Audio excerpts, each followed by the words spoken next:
Hello friends, good evening, नमस्कार। आप सभी मेरे प्यारे बच्चों का रोजगार विद पूनम चैनल पे स्वागत है। देखो बच्चों, आज हम साइंस की क्लास करेंगे हैं। साइंस की मैं पहले आपको 2 क्लासेस करवा चुकी हूँ। वही साइंस आगे जो जनरल साइंस होती है, जो कॉम्पिटिटिव एग्जाम्स में आती है, उस साइंस के बारे में हम जिक्र करेंगे।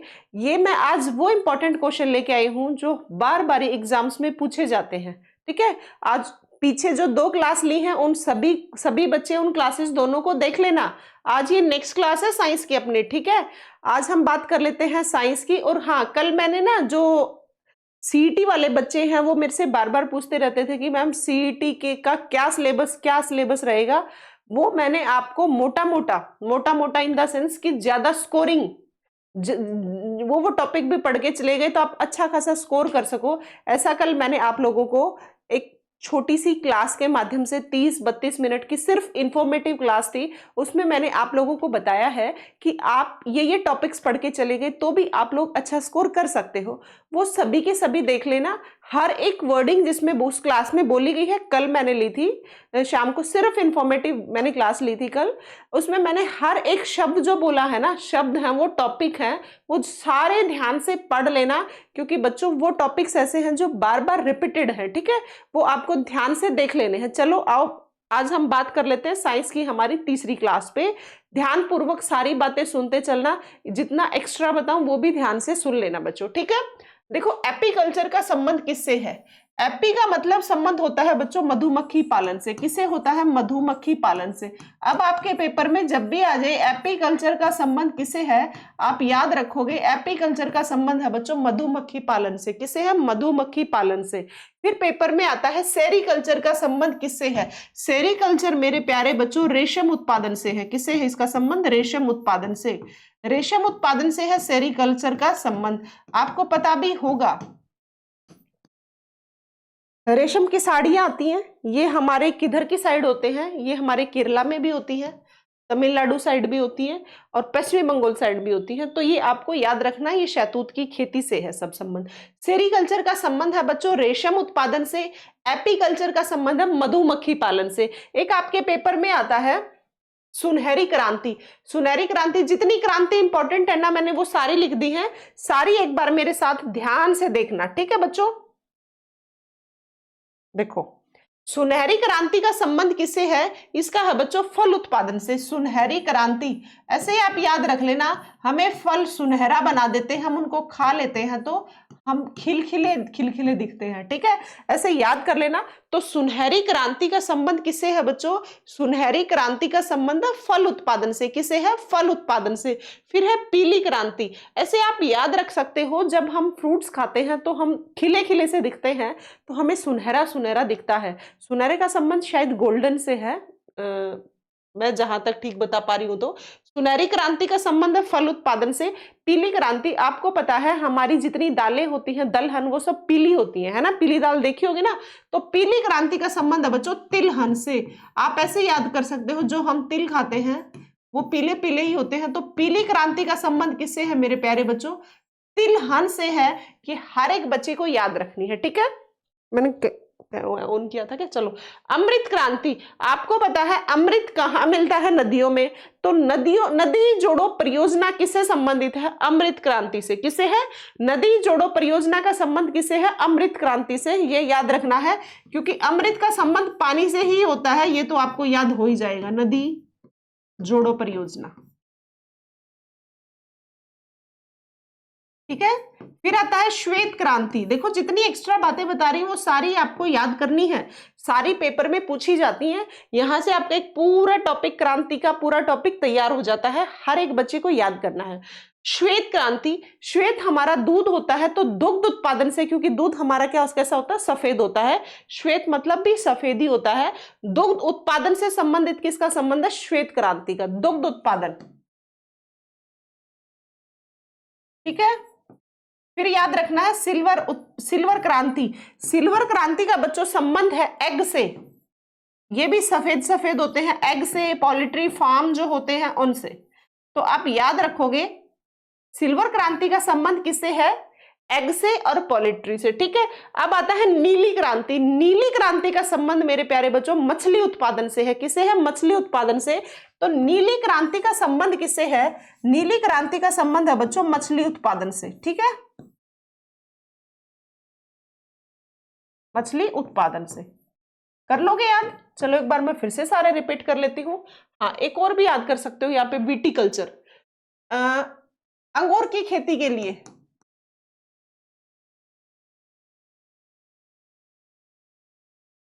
विटिकल्चर। विटिकल्चर का संबंध है बच्चों अंगूर की खेती का उत्पादन से। विटिकल्चर अंगूर की खेती के उत्पादन से। और आपको पता है हॉर्टिकल्चर, हॉर्टिकल्चर बताने की जरूरत नहीं है, बागवानी से संबंधित है। किसका? हॉर्टिकल्चर का।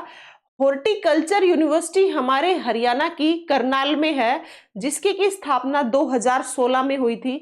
महाराणा प्रताप बागवानी विश्वविद्यालय, पूछा जाता है कहाँ पे है, उसकी स्थापना कब हुई, वो भी आपको याद रखना है बच्चों, वो करनाल में है। और उसकी स्थापना कब हुई? 2016 में हुई, ठीक है। चलो आओ, विटिकल्चर का संबंध है बच्चों अंगूर की खेती के उत्पादन से।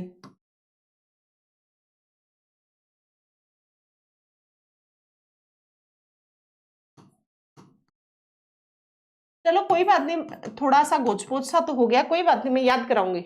मैंने आज थोड़ा सा वन लाइनर के टाइप में मैं चाह रही थी आपको क्वेश्चन कराने, ऑप्शन मैंने नहीं लिखवाया आज, आपको वन लाइनर की फॉर्म में काफी सारा बताना चाह रही हूँ, इसलिए मैंने इस टाइप से लिखवाया। देखो बच्चों, एपीकल्चर का संबंध होता है मधुमक्खी पालन से। किससे होता है? मधुमक्खी पालन से।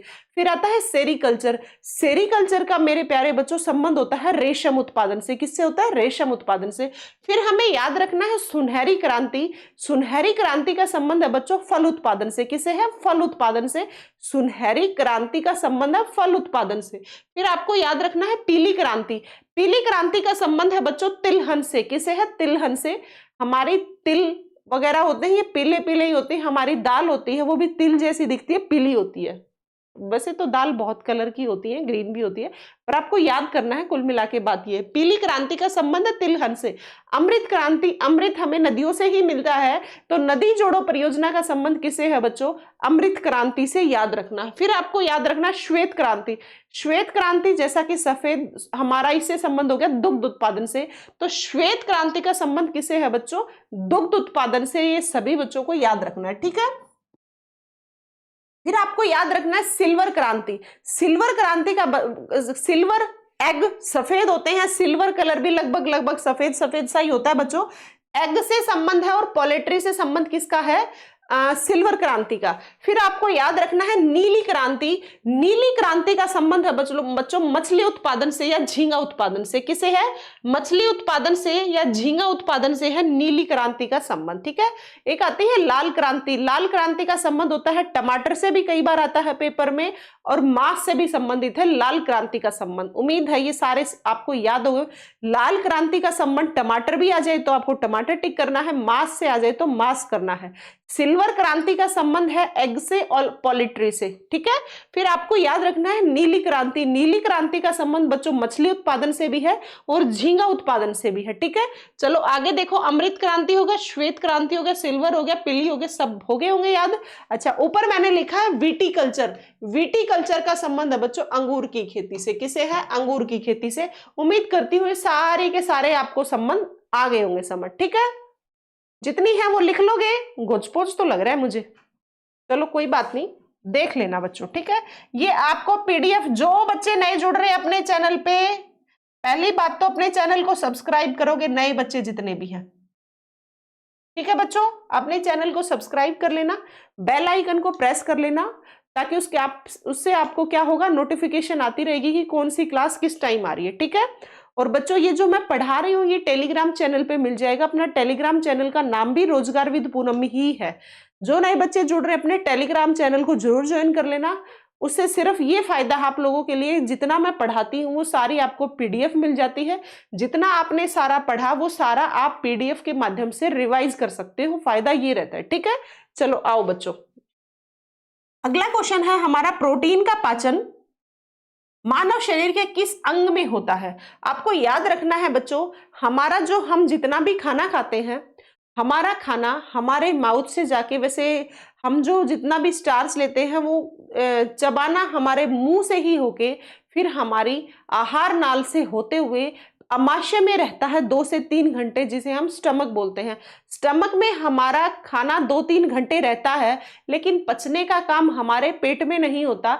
अमाशय से स्टमक से निकल के बच्चों जाता है छोटी आंत में, जिसे हम बोलते हैं स्मॉल इंटेस्टाइन। क्या बोलते हैं? Small intestine. अब आपको याद रखना है, छोटी आंत में हमारा सारा खाना पचता है, और जो हमारा वाटर, पानी जो होता है, उसका एब्जॉर्प्शन होता है बच्चों, वो बड़ी आंत में होता है, लार्ज इंटेस्टाइन में। ठीक है, ये 2 बातें आपको याद रखनी। हमारा जितना खाना है, खाना डाइजेस्ट होता है स्मॉल इंटेस्टाइन में, और हमारा वाटर का एब्जॉर्प्शन होता है बच्चों लार्ज इंटेस्टाइन में। ठीक है, आप पेपर में पूछने वाला क्वेश्चन ये है कि प्रोटीन का पाचन किस अंग में होता है, मतलब हमारा जो बॉडी है उसके कौन से पार्ट में, बॉडी के, वहां पे प्रोटीन का डाइजेशन होता है। आपको याद रखना है, प्रोटीन का डाइजेशन मेरे प्यारे बच्चों स्मॉल इंटेस्टाइन में होता है। कहां पे होता है? स्मॉल इंटेस्टाइन में, जिसे हम छोटी आंत बोलते हैं।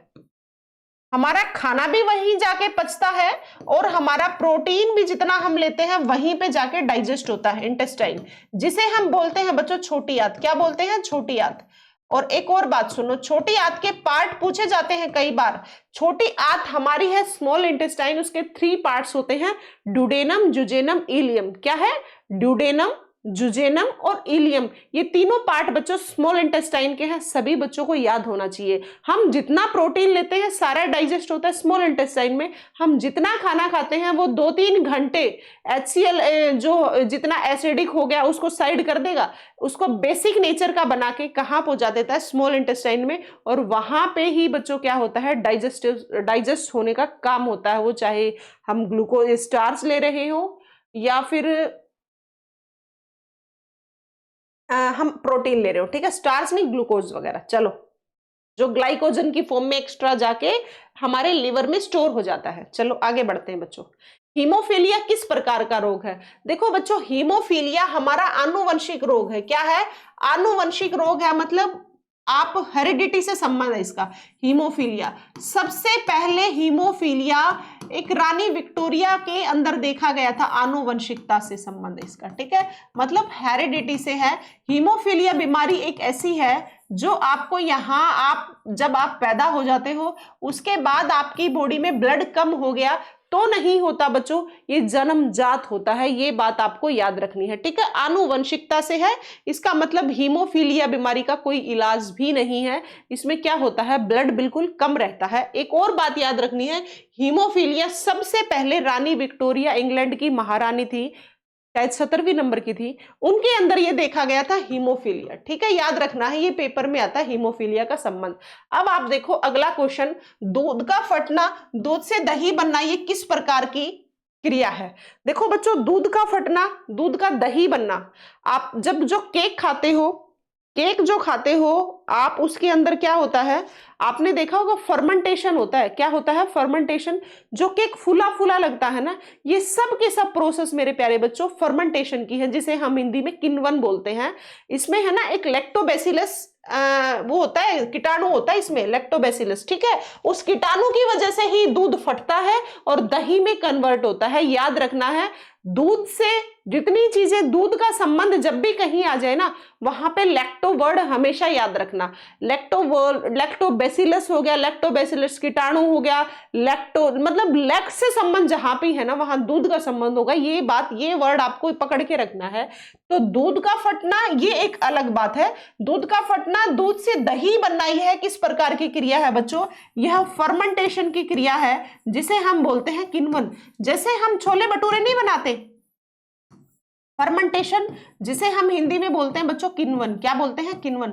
आप देखो, छोले भटूरे जब बनाते हैं, जो वो आटा गूंथा जाता है ना, उसको कुछ टाइम के लिए रख देते हैं, वो प्रोसेस उसके बाद जो होती है ना, वो मेरे प्यारे बच्चों किण्वन है, जिसे हम फर्मेंटेशन बोलते हैं। जैसे हम बेकरी पे जाते हैं, जो केक वगैरह बनता है, उसमें भी यही प्रोसेस होती है, फर्मेंटेशन वाली। दूध से, दूध का फट के दही बनना भी बच्चों यही प्रोसेस है, फर्मेंटेशन, जिसे हम हिंदी में किण्वन बोलते हैं। उम्मीद करती हूँ बातें आपको समझ आ रही होंगी, ध्यान से सुनते चलना। पारसेक किस भौतिक राशि का मात्रक है?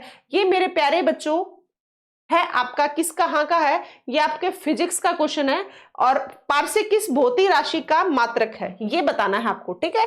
पार्सेक आपको याद रखना है बच्चों, ये क्या है, डिस्टेंस का है। डिस्टेंस भी कौन सी है, पार्सेक एक बहुत बड़ी डिस्टेंस को मेजर करता है। जैसे हम, ये मेरा सब्जेक्ट है फिजिक्स, ठीक है, जैसे हम हमारे अर्थ पे हैं, अर्थ से अगर हम क्या देख रहे हैं, हम अंतरिक्ष में देख रहे हैं, तो इन चीजों को हम मीटर में तो नाप नहीं सकते, है ना। इन चीजों को मापने के लिए हम एस्ट्रोनॉट डिस्टेंस का यूज करते हैं। इसीलिए बोलते हैं कि पार्सेक, एक तो पेपर में पूछी जाती है पार्सेक, बहुत लोग टाइम की यूनिट बता देते हैं बच्चों, ये पार्सेक टाइम की यूनिट नहीं है, पार्सेक है डिस्टेंस की यूनिट, और वो भी खगोलीय दूरी, जिसे हम एस्ट्रोनॉट डिस्टेंस की यूनिट है, याद रखना है। बहुत लंबी डिस्टेंस जब मेजर करनी हो, जैसे अर्थ से लेके हम अंतरिक्ष की मेजर कर रहे हैं, वहां पे स्पेस की जो मेजर कर रहे हैं, वहां पे आपको याद रखना है। तो बच्चों ये है खगोलीय दूरी का मात्रक, ठीक है। ये यूनिट्स आती हैं आपके पेपर में, जैसे एक यूनिट्स आ जाती है आपके पेपर में, अच्छा डायमेंशंस आ जाती हैं आपके पेपर में, मैंने आपको कल भी बताया था। जैसे फ्रीक्वेंसी होगी, किसकी होगी फ्रीक्वेंसी, फ्रीक्वेंसी की क्या हो जाती है, हर्ट्ज हो जाती है। वेवलेंथ की हो गई, वेवलेंथ की जो क्या हो जाएगी, डिस्टेंस हो जाएगी। एंगस्ट्रॉन के बारे में पूछ लेते हैं। ये कुछ ही चीजें हैं जो फिजिक्स की भी बार बार पेपर में पूछी जाती है। कोई बात नहीं, मैं कराऊंगी, चिंता मत करो। बस जितना पढ़ाती हूं ना, मैं हर दिन जो भी टॉपिक लेके आती हूँ ना, हर बच्चे को पढ़ना है, चाहे वो स्टेट वाले हो, चाहे वो सीईटी वाले बच्चे हो, क्योंकि यही बातें आपके ईवीएस में पूछी जाती हैं, जो एचटेट का बच्चे पेपर देंगे, या फिर एचटेट वाले सभी के, एचटेट टीजीटी में साइंस में पूछी जा सकती हैं, या फिर एचटेट वाले बच्चे साइंस, ये सीईटी का पेपर भी तो देंगे ना, वहां पे जो जनरल साइंस आती है 15 नंबर की, वो वहां यहाँ ये बातें वहां पे पूछने वाली चीजें हैं। मैं तभी कहती हूँ, जितना पढ़ाती हूँ, हर एक बच्चा, हर एक क्लास देखते रहना, हर एक दिन वही इंपॉर्टेंट टॉपिक लेके आती हूं जो आपके पेपर में आते हैं। जैसे मैंने कल आप लोगों को बताया था, कल तो एक बच्चे ने ये भी लिख रखा था कि मैम आप जब ये सीईटी का पेपर दोगे, ये सीईटी का पेपर दो अगर आप, तो आप कितना स्कोर करोगे। देखो बच्चों, मैं शायद आपको कभी नहीं बताया कि मैंने भी सीईटी का पेपर दिया था, मैंने कभी नहीं बताया। मेरा 6 की इवनिंग शिफ्ट में पेपर था, ठीक है, मैं बता देती हूँ उस बच्चे के लिए ये मेनली जवाब। वैसे मैं किसी को पर्सनली जवाब देना पसंद करती भी नहीं हूं। मैंने सीईटी का भी एग्जाम दिया था और 6 की इवनिंग शिफ्ट में था और 81 क्वेश्चन ठीक थे। आ गई बात समझ।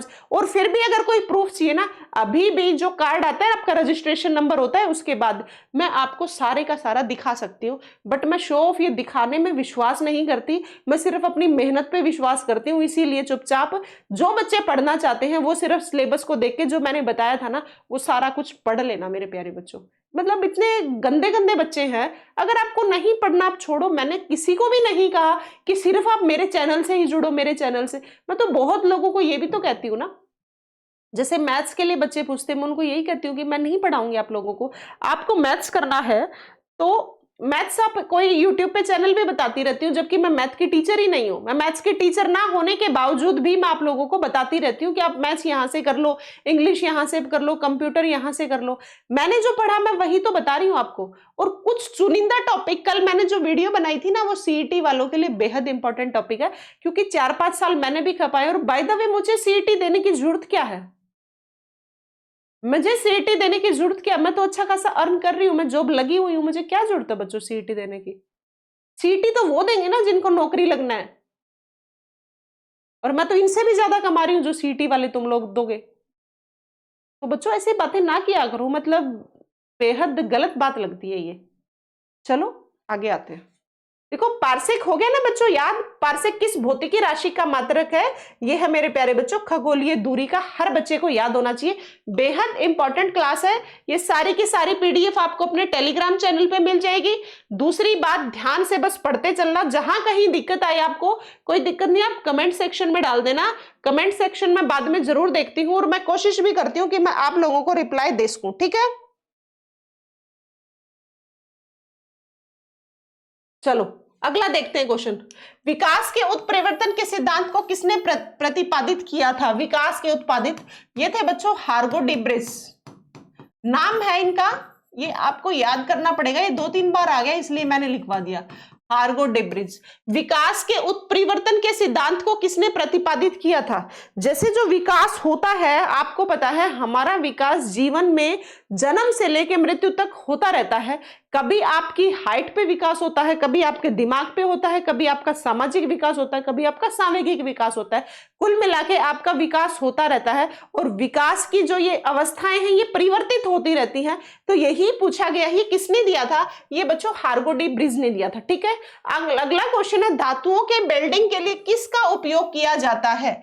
ये आपको पूछा गया क्वेश्चन है बच्चों, धातुओं के वेल्डिंग के लिए किसका उपयोग किया जाता है? यहाँ पे जब भी धातु है, जैसे कि मेटल को काटना आसान नहीं होता, वहां पे कुछ जब इनको कट करते हैं कुछ गैसेज का प्रयोग किया जाता है। किसका किया जाता है? गैसेज का प्रयोग किया जाता है। उनमें आपको याद रखना है कौन सी गैस है धातुओं के वेल्डिंग के लिए। ये मेरे प्यारे बच्चों आपको याद रखना है, एसिटिलीन गैस है। कौन सी है? एसिटिलीन गैस है। रखोगे याद? मेटल्स।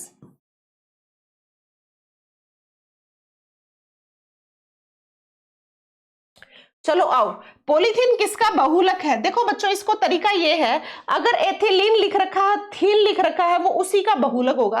अब पॉलीथीन किसका बहुलक है आपको याद रखना है? पॉलीथीन है एथीन का। किसका है? पॉलीथीन किसका याद रखोगे आप?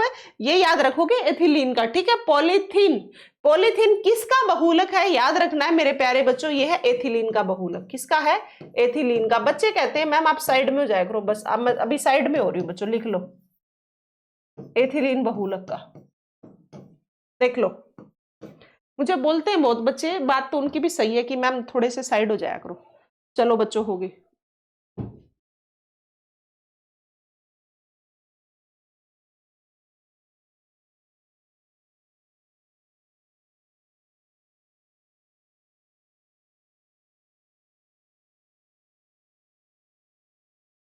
चलो आए, कर लोगे याद? विकास के उत्परिवर्तन के सिद्धांत को किसने प्रतिपादित किया था? हार्गो डी ब्रिज। देखो ज्ञान एक अथाह सागर है, मैं उस सागर में आपको डुबोना बिल्कुल नहीं चाहती, मैं उसी सागर से आपको निकालना चाहती हूँ। ठीक है, इसका मकसद ये नहीं है जितना भी मैं कंटेंट लेके आती हूँ वो बिल्कुल एग्जाम ओरिएंटेड होता है, ऐसा बिल्कुल नहीं होता कि आपका टाइम वेस्ट करूं।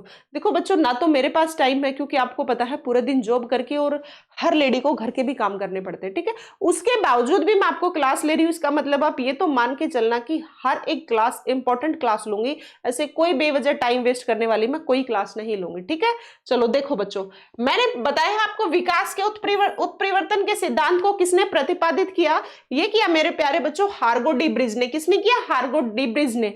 धातुओं के वेल्डिंग के लिए किसका उपयोग किया जाता है? हर एक बच्चा याद रखेगा, एसिटिलीन गैस का किया जाता है। ठीक है, पॉलीथीन किसका बहुलक है? ये बहुत बार पेपर में पूछा गया है, यह एथिलीन का। किसका है? एथिलीन का। चलो आओ, हेलोजन परिवार में सर्वाधिक क्रियाशील हैं। जैसे आपको याद रखना है हमारी धातु है ऐसे ही अधातु हैं। कैसे हैं? धातु हैं ऐसे ही अधातु हैं। इनमें एक हेलोजन, जैसे आप केमिस्ट्री जब उठाते हो 11th क्लास में, तब आपको सारे एलिमेंट्स दिखते हैं। उन एलिमेंट्स में एक हेलोजन फैमिली है। उस हेलोजन फैमिली में पूछा गया है कि सर्वाधिक क्रियाशील कौन सा है? आपको याद रखना है बच्चों, वो है फ्लोरीन। कौन है? फ्लोरीन। हेलोजन परिवार में सर्वाधिक क्रियाशील है मेरे प्यारे बच्चों फ्लोरीन। ठीक है, गैलेना किस धातु का अयस्क है? गैलेना बच्चों याद रखना ये शीशे का अयस्क है, ये बहुत बार पेपर में पूछा गया है।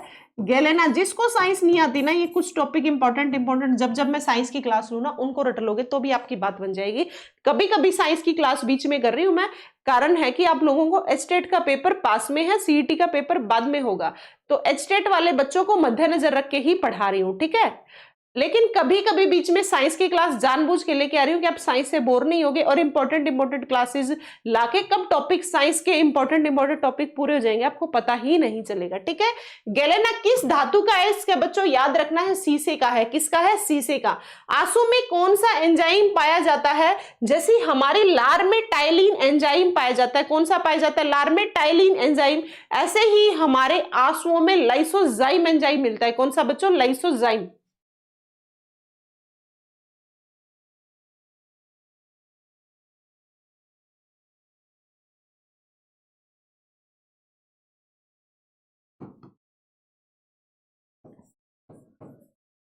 और जो मैंने आपको कल सिलेबस बताया है ना, वो सिलेबस करके तो भी आप बहुत अच्छा स्कोर कर जाओगे।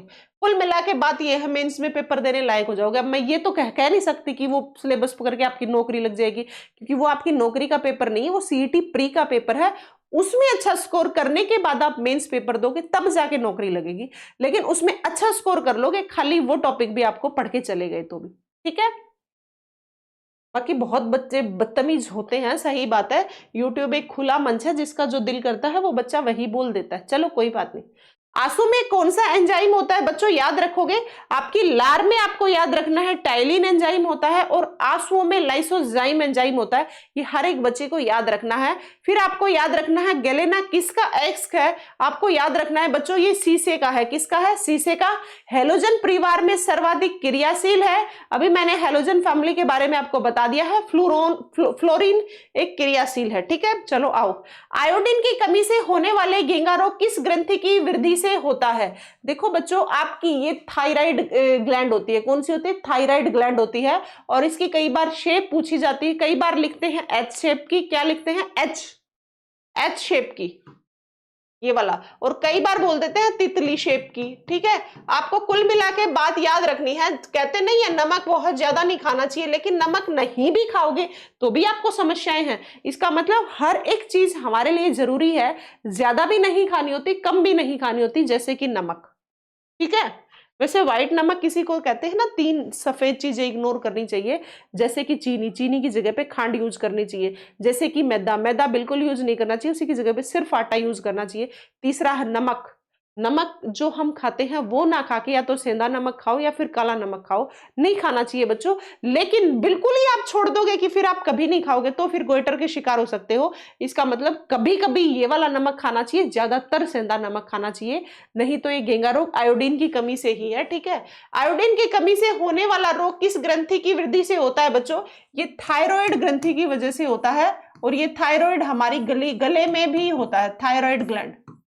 और ये कौन सी ग्लैंड है, ये एंडोक्राइन ग्लैंड है बच्चों, याद रखना है, एंडोक्राइन ग्लैंड। हमारी बॉडी में 2 प्रकार की ग्लैंड हैं। क्या है, 2 प्रकार की ग्लैंड है। एक है एंडोक्राइन ग्लैंड, एक है एक्सोक्राइन ग्लैंड। हमारी बॉडी में, हमारे शरीर में 2 प्रकार की ग्लैंड है मेरे प्यारे बच्चों। एक है एंडोक्राइन ग्लैंड है, एक है एक्सोक्राइन। एंडोक्राइन वो ग्लैंड है जो आपके ये हार्मोन रिलीज करती है। एंडोक्राइन क्या करती है, हार्मोन। जैसे हम कहते हैं नहीं, इसके हार्मोन्स बढ़ गए हैं या हार्मोन्स खत्म हो गए, कम हो गए, ज्यादा हो गए, सब बातें करते हैं ना, ये हार्मोन्स ही है जो हमारे शरीर का बैलेंस रखते हैं। ये ब्लड में डिफ्यूज होके सारी हमारी बॉडी को सिस्टमेटिक वे से चलाने का काम करते हैं। ये एंडोक्राइन ग्लैंड, जिसे हम अंतःस्रावी ग्रंथि, जिसे हम हिंदी में बोलते हैं, ठीक है। जैसे कि हमारी एंडोक्राइन ग्लैंड के बारे में बात कर लेती हूँ, क्योंकि टॉपिक इंपॉर्टेंट है एंडोक्राइन ग्लैंड का।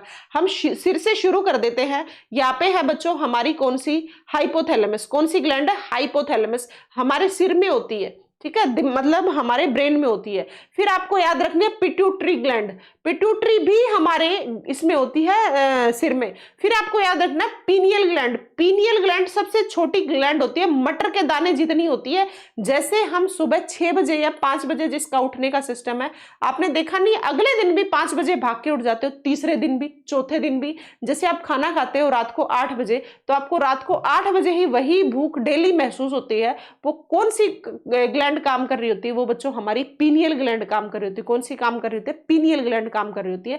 और जो पिट्यूटरी पीयूष ग्रंथि जिसे बोलते हैं, वो हमारी क्या काम करती है, जैसे मुझे पे सुई किसी ने यहाँ पे चुबो दी, एकदम मेरे दिमाग ने काम किया, तो वो किसने काम किया बच्चों, वो काम किया पीयूष ग्रंथि ने। पिट्यूटरी ग्लैंड ने बताया है कि आपके यहाँ पे कुछ चुबा है, और फटाक दिमाग में जो माइंड के पास जो इंफॉर्मेशन जा रही है ना, वो पिट्यूटरी ग्लैंड लेके जा रही है। फिर आपको मैंने एक और दिमाग में बताया हाइपोथैलेमस, जो आपके शरीर का टेम्परेचर वगैरह जितनी चीजें, इनको बैलेंस करने का काम कौन करता है बच्चों, हाइपोथैलेमस। कौन करता है, हाइपोथैलेमस। फिर आते हैं दिमाग से नीचे, ये वाली, यहां पे होती है थायराइड ग्लैंड। कौन सी होती है, थायराइड ग्लैंड। फिर मैं यहां पे आती हूं, तो यहां पे होती है बच्चों थाइमस ग्लैंड, जिसे थाइमस, चेस्ट पे जो होती है उसको बोलते हैं बच्चों थाइमस ग्लैंड, ठीक है। फिर आपको कौन सी बताऊं, गोनाड होगी। चलो आगे आएंगे, जैसे जैसे बताती चलूंगी। पीएच का निर्धारण किसने किया था, आप याद रखोगे बच्चों, पीएच का निर्धारण किया था सोरसेन ने। किसने किया था? सोरसेन ने। एक बार मैंने पहले भी बताया हुआ ये, सोरसेन ने। आप क्या याद रखोगे इनसे? शायद 1907 में किया था पीएच का निर्माण, 1907 में सोरसेन ने किया था। पीएच की फुल फॉर्म कई बार आती है, इसकी पीएच की फुल फॉर्म है बच्चों potence of hydrogen. Potence of hydrogen क्या है बच्चों? Potence of hydrogen. जैसे कि जो हमारा पीएच है 7 है, ये बेसिक होता है नेचर में। क्या होता है? बेसिक। अगर हम इधर जाते हैं 7 से कम की साइड जाते हैं बच्चों तो एसिडिक इन नेचर हो जाती है चीज,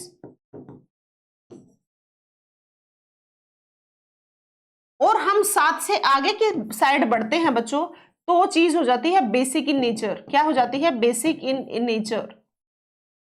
जैसे हमारे पेट में HCl है। क्या है? HCl है। जो आप बाहर से जितनी चीजें ले रहे हो उसमें कोई बैक्टीरिया कीटाणु वगैरह है तो वो HCl उनको मारने का काम करता है, और जो आपके पेट में खाना है उसको छोटी आंत की साइड भेजते हुए उसको नेचर कैसा बना देता है? क्षारीय नेचर बना देता है। लेकिन जब आपने खाया तब तो वो एसिडिक ही नेचर था। हम कहते नहीं कई बार एसिडिटी बन गई, इसका मतलब प्रॉपर HCl ने काम नहीं किया वहां पे। ठीक है, क्योंकि एसिडिटी को खत्म करने का काम HCl करता है। ये नेचर में होता है एसिडिक। हाइड्रोक्लोरिक एसिड जो हमारे पेट में होता है, जिसका कि लगभग पीएच 2.4 से लेके 2.8 तक बोलते हैं बच्चों। अब बहुत बच्चे लिखेंगे 1.8 भी होता है ना, फिक्स यही होता है। ठीक है, और ब्लड का आता है, ब्लड का पीएच कितना है? ब्लड का पीएच बच्चों हमेशा 7.4 होता है, याद रखना। बहुत बार पेपर में पूछा गया है ब्लड का पीएच कितना है, तो सभी मेरे प्यारे बच्चों को याद रखना है ब्लड का पीएच है बच्चों 7.4। और हमारी बॉडी में लगभग एक सर्कुलेशन में 5 लीटर पूरी बॉडी में क्या हो जाता है? ब्लड सर्कुलेट हो जाता है। ठीक है, ये याद रखना। अच्छा देखो, पीएच का निर्धारण हो गया। पीएच हो गया। ये इधर आएंगे तो बेसिक इन नेचर, उधर जाएंगे तो एसिडिक इन नेचर। चलो मैं इरेज करती हूं, अगला क्वेश्चन पढ़ते हैं बच्चों। मनुष्य की सबसे बड़ी मांसपेशी होती है, आपको याद रखनी है बच्चों, ये होती है हमारी कूल्हे की जांघ की ग्लूटियस मैक्सिमस। कौन सी होती है? ग्लूटियस मैक्सिमस, याद रखनी है। और सबसे छोटी कौन सी होती है? सबसे छोटी होती है बच्चों हमारी कान की, जिसे हम स्टेपिस बोलते हैं। सबसे छोटी कान की मांसपेशी होती है जिसे हम बच्चों स्टेपिस बोलते हैं। और बड़ी कौन सी है? बड़ी है बच्चों ग्लूटियस मांसपेशी मैक्सिमस। ग्लूटियस मैक्सिमस ये हमारी कूल्हे की होती है, देख लो। और सबसे छोटी छोटी की बात करूं तो होती है बच्चों स्टेपिस। क्या होती है? स्टेपिस। ये भी आपको याद रखनी है। ये स्टेपिस होती है हमारे ईयर में, कान में। देख लो एक बार।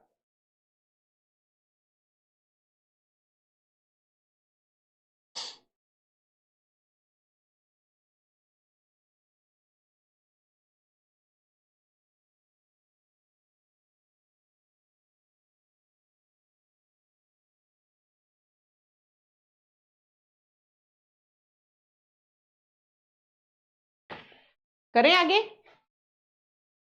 चलो आओ बच्चों, देखो शरीर का घाव किस विटामिन से भर जाता है? हर एक बच्चे को याद रखना है बच्चों, शरीर का घाव भर जाता है विटामिन सी से। किससे भर जाता है? विटामिन सी से। जब भी आपके शरीर में घाव होते हैं वो भरते हैं बच्चों विटामिन सी से। लेकिन विटामिन सी की पहचान ये भी है, जब आपके मसूड़ों में खून आने लग जाए तो आप समझ लेना आपकी बॉडी में विटामिन सी की कमी है। किसकी कमी है? विटामिन सी की कमी है। आपको एक और भी बात याद रखनी है, विटामिन सी एक ऐसा है जिससे हमें सिट्रस फ्रूट्स खट्टे फलों से मिलता है, ये तो पता ही है। और विटामिन बी एंड सी है वाटर सोल्यूबल। कई बार पेपर में आता है वाटर सोल्यूबल विटामिन कौन से हैं? पानी में घुलनशील, कहने का मतलब ये है वाटर सोल्यूबल है बच्चों B and C, vitamin B and vitamin C. ठीक है, याद रखना है वाटर सोल्यूबल 2 ही विटामिन है, vitamin B and vitamin C. Vitamin C की किस विटामिन की कमी से क्या हो जाता है? घाव कि शरीर का घाव किस विटामिन से जल्दी भर जाता है? अगर आपको विटामिन सी भरपूर है आपकी बॉडी में, तो विटामिन सी अगर आपकी बॉडी में भरपूर है तो घाव जल्दी भर जाते हैं, ये बात याद रखना है। अब आप यहां से याद कर सकते हो विटामिन सी का साइंटिफिक नेम क्या है बच्चों, आप याद रखोगे एस्कॉर्बिक एसिड, इसका विटामिन सी का साइंटिफिक नेम है एस्कॉर्बिक एसिड। इंग्लिश में लिख लो चाहे हिंदी में लिख लो, एक ही बात है।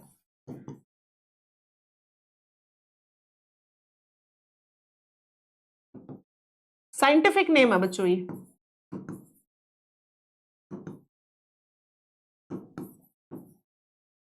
साइंटिफिक नेम है बच्चों एस्कॉर्बिक एसिड, ठीक है, विटामिन सी का। और ये वाटर सोल्यूबल है। चलो आगे आओ, कर लोगे। अब देखो फोटोग्राफी प्लेट पर किसकी कोटिंग की जाती है, ये आपको याद रखना है बच्चों। ये सिल्वर ब्रोमाइड की कोटिंग की जाती है। किसकी की जाती है? सिल्वर ब्रोमाइड की कोटिंग की जाती है। बहुत बार पेपर में आता है क्या, फोटोग्राफी को प्लेट पर किसकी कोटिंग की जाती है? याद रखोगे सिल्वर ब्रोमाइड पे। हैजा किस सूक्ष्म जीव द्वारा होता है? हैजा होता है बच्चों विब्रियो कोलेरा के द्वारा। किसके द्वारा? विब्रियो कोलेरा के द्वारा।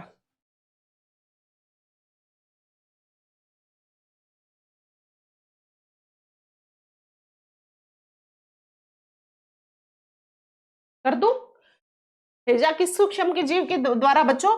ये याद रखोगे विब्रियो कोलेरा। बहुत बार पेपर में आता है। अब जब गर्मियों में पेपर होंगे तो बिल्कुल आएगा, क्योंकि हैजा हर दूसरे आदमी को, तरबूज खा लिया उस पे पानी पी लिया, खरबूजा खा लिया आपने, गलत कुछ खा लिया, खीरा खा लिया उस पे पानी पी लिया, तो हैजा ही होता है ना।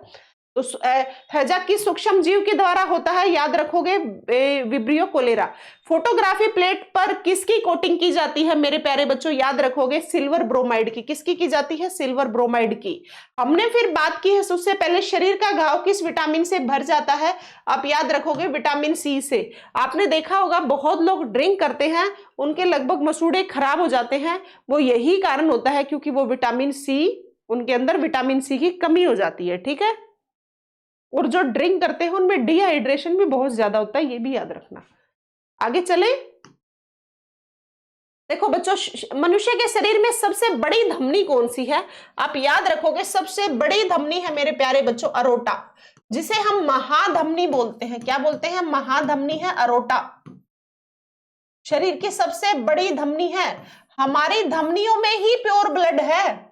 जो हमारी ब्लड, प्योर ब्लड हमारी धमनियों में ही है। वेन्स में कभी भी प्योर ब्लड नहीं होता, याद रखना है। एक वेन को छोड़ के, वो आप नाम बताना कौन सी है, एक्सेप्शनल एक वेन को, ठीक है। तो शरीर की सबसे बड़ी धमनी कौन सी है? महाधमनी। प्योर ब्लड भी हमारी धमनियों में ही होता है, आर्टरीज में ही होता है, ठीक है, याद रखोगे। रक्त में गैसों का आदान प्रदान किस अंग में होता है? रक्त में गैसों का आदान प्रदान, जब भी गैसों के आदान प्रदान की बात आ जाएगी, देखो गैसों का आदान प्रदान होगा तो रक्त में ही, आपका और कोई जरिया नहीं है। आप जितना, आपकी बॉडी में जितना सिस्टम चल रहा है ना, वो सिर्फ ब्लड के थ्रू ही चल रहा है। जैसे आपकी बॉडी में प्योर ब्लड भी है और इम्प्योर ब्लड भी है। प्योर का मतलब है ऑक्सीजन सहित, इम्प्योर का मतलब है CO2 सहित, ठीक है। तो क्या अंतर है? आपकी बॉडी में ब्लड जा रहा है, ब्लड के अंदर आरबीसीज जा रही हैं, आरबीसीज में प्योर ब्लड है, जैसे कि जिसे हम हीमोग्लोबिन बोलते हैं, वो 10 से 12 15 जितना भी होता है उतना ही होता है। उसके बाद तो ये सारा ब्लड सर्कुलेशन में काम आता है, जो कि ऑक्सीजन में, ठीक है।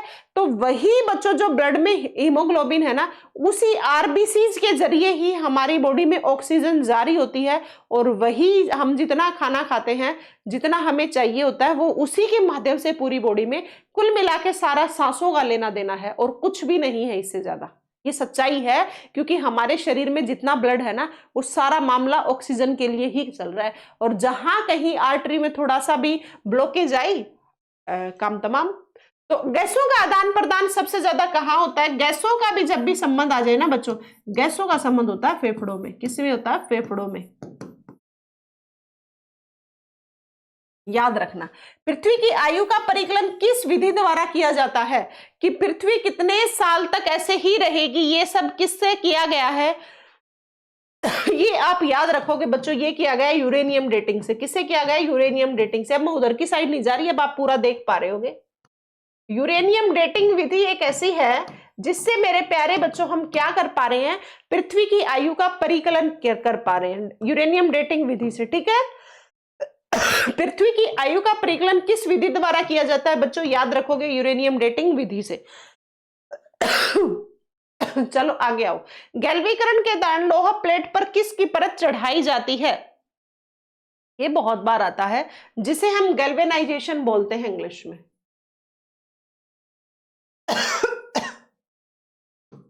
गैल्वेनाइजेशन जिसे हम गैल्वेनीकरण बोलते हैं, लो प्लेट पर परत चढ़ाई जाती है क्योंकि वो जो प्लेट है ना उसको थोड़ी सी मजबूती मिल जाती है।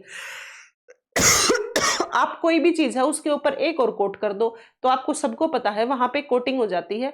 और वही पूछा गया है किसकी की जाती है, आप याद रखो कि बच्चों ये की जाती है जस्ते की। किसकी की जाती है, जस्ते की।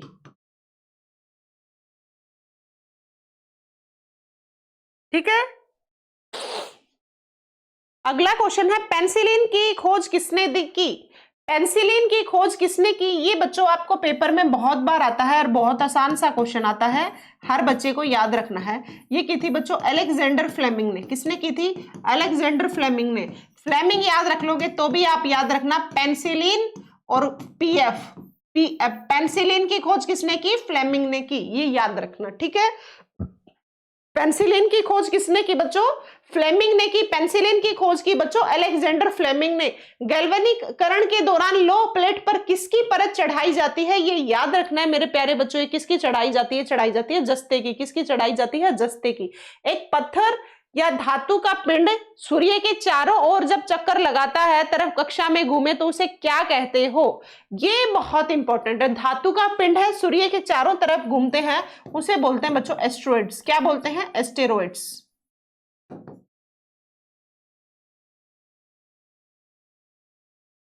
एस्ट्रोनॉमिकल सिस्टम ही तो है ये सारा, तो पिंड के चारों तरफ घूमने को क्या बोल देंगे, एस्टेरॉइड्स बोल देंगे। चलो, तत्काल ऊर्जा के लिए एक खिलाड़ी को क्या दिया जाना चाहिए, आपको पता है तत्काल ऊर्जा के लिए जब हम भी कभी कभी फास्ट रखते हैं तो एकदम कपकपी सी हो जाती है, और हम तुरंत अगर कार्बोहाइड्रेट ले लेते हैं तो हमारी एनर्जी लेवल मेंटेन हो जाती है। क्या हो जाती है बच्चों, एनर्जी लेवल मेंटेन। ऐसे ही एक खिलाड़ी के लिए भी जब भी उसको एनर्जी लेवल कम लग रहा है उसको कार्बोहाइड्रेट दे दो। कार्बोहाइड्रेट में कुछ भी हो सकता है, सबसे ज्यादा कार्बोहाइड्रेट आलू में होता है। तो याद रखना, ऊर्जा के लिए खिलाड़ी को क्या दिया जाना चाहिए बच्चों, कार्बोहाइड्रेट देना चाहिए। और जो मोटे लोग होते हैं वो अपने कार्बोहाइड्रेट ग्लूकोज की फॉर्म में जो पेट निकल आता है ना ज्यादा, वहां स्टोर रहता है, वो एक दिन आपसे ज्यादा सरवाइव इन द सेंस कि थोड़ा सा बर्दाश्त कर सकते हैं भूख को। जैसे आपने देखा होगा ऊंट का जो कुबड़ू होता है ना, वो ये सरवाइव करने के लिए ये कितने दिनों तक पानी नहीं पीता, ऊंट कितने दिनों तक बिना पानी पिए जिंदा, ये सब उन्हीं के कारण होते हैं। ठीक है, अगला क्वेश्चन पढ़ो बच्चों।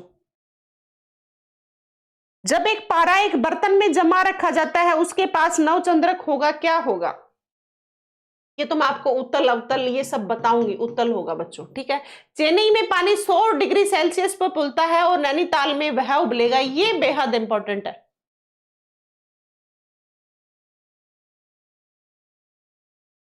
क्योंकि यहाँ पे क्या है, चेन्नई में गर्मी है और यहाँ पे ठंड रहती है, और यहाँ 100 डिग्री सेल्सियस से ज्यादा पे उबलता है। किस पे उबलता है, 100 डिग्री सेल्सियस से ज्यादा पे उबलता है। जहां टेम्परेचर ज्यादा रहता है वहां पे कम पे उबलने का प्रोसेस है। वैसे तो हम ऑन एन एवरेज 100 मानते हैं, लेकिन पहाड़ों पे अलग हो जाता है और गर्मी वाले इलाकों में अलग हो जाता है, ये बात आपको याद रखनी है। ठीक है बच्चों, तो ये थी मेरे प्यारे बच्चों आज की छोटी सी क्लास आप लोगों के लिए, लेकिन बेहद इंपॉर्टेंट। मैंने शायद 40-42 मिनट की क्लास ली होगी, लेकिन मैंने कितने सारे क्वेश्चन करा दिए। जितनी बातें बताई है ना मेरे प्यारे बच्चों, सारी याद कर लेना, सारी की सारी आपके पेपर में आने वाली बातें हैं। ठीक है, अब मैं कल, देखो आप कहोगे कि मैम बीच बीच में साइंस की क्लास लेके आ रहे, बिल्कुल बीच बीच में लेके आऊंगी बच्चों साइंस की क्लास। अभी एचटेट के पेपर को देखते हुए थोड़ा सा एचटेट पे ज्यादा ध्यान देना पड़ेगा। ठीक है, एचटेट के लिए भी जैसे हरियाणा जीके की, हाँ अब की बार संडे को मेरी कोशिश है कि मैं आपको 7-8 घंटे की हरियाणा जीके की जिलेवार परिचय की क्लास दूं। ठीक है बच्चों, कोशिश है है और करेंगे भी। कोशिश करने वालों की कभी हार नहीं होती। जो हम मेहनत करेंगे तो जरूर आप लोग सफल होगे, और ऐसे ही मैं आप लोगों को सफलता दिलाने में थोड़ी बहुत मैं मदद कर पाऊंगी। ठीक है मेरे प्यारे बच्चों, जितने भी नए बच्चे जुड़ रहे हैं चैनल को सब्सक्राइब कर देना। ये आपको पीडीएफ अपने टेलीग्राम चैनल पे मिल जाएगी। सभी बच्चे टेलीग्राम चैनल को ज्वाइन कर लेना, रोजगार विद पूनम के नाम से ही, जैसे अपना चैनल है वैसे ही टेलीग्राम चैनल है। ठीक है बच्चों, और मैंने हिंदी की भी बहुत सारी क्लासेस ले रखी हैं, प्रीवियस ईयर पेपर में आई। आप देख लेना, प्लेलिस्ट बनी हुई है। हरियाणा जीके करनी है, हरियाणा करंट करनी है, ये सब जितनी इंपॉर्टेंट चीजें हैं वो मैं सभी करा रही हूँ। ईमानदारी से पढ़ते चलो। ईमानदारी से जो बच्चे पढ़ते हैं उनका सिलेक्शन एक ना एक दिन जरूर होता है। और ये जो बेवजह कानून मारते कि आप कितने लोगे, आप कितने लोगे, मुझे नौबत ही नहीं आएगी कि मैं ऐसी चीजों में घुसूंगी। ठीक है चलो बच्चों, ठीक है, जो बच्चे पढ़ते हैं हम सिर्फ उन्हीं के लिए काम कर रहे हैं। चलो थैंक यू बच्चों। सभी नए बच्चे चैनल को जरूर सब्सक्राइब कर लेना। क्लासेस पसंद आ रही हैं तो लाइक कर देना। जहां किसी बच्चे की समस्या है तो मेरे प्यारे बच्चों कमेंट कर देना। ठीक है, थैंक यू बच्चों।